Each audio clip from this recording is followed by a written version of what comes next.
Hello అండి. మీలో ఎంతమందికి పూతరేకులు అంటే ఇష్టమో, అది కూడా బెల్లం పూతరేకులు. నాకైతే ఈ బెల్లం పూతరేకులు చాలా ఇష్టం అండి. ఒక్కసారైనా ఈ ఆత్రేయపురం పూతరేకులు తినాలని కోరికండి. మా ఆయన ఆత్రేయపురం పూతరేకులు ఏ షాప్లో దొరికితే తీసుకొని రబ్బా అని చెప్తే, నీ ఆత్రేయపురం మీద బండబడ ఏ షాప్ తిరిగినా లేవు, ఏ ఒకటి తినని చెప్పి అయితే తెచ్చాడు. రాజమండ్రి వారి నేతి పూతరేకులు అంట, మ్యానుఫ్యాక్చర్డ్ బై గిద్దలూరు. కాస్ట్ వచ్చి 80 రూపీస్ అంట. 5 అయితే ఇచ్చాడు. మీలో ఎంతమందికి ఈ పూతరేకులు అంటే ఇష్టమో కామెంట్ అయితే చేయండి.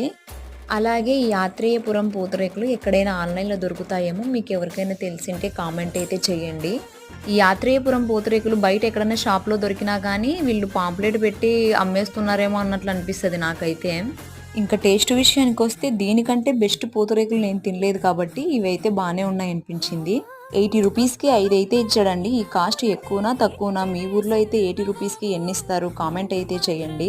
నా వీడియో నచ్చితే లైక్ చేయండి.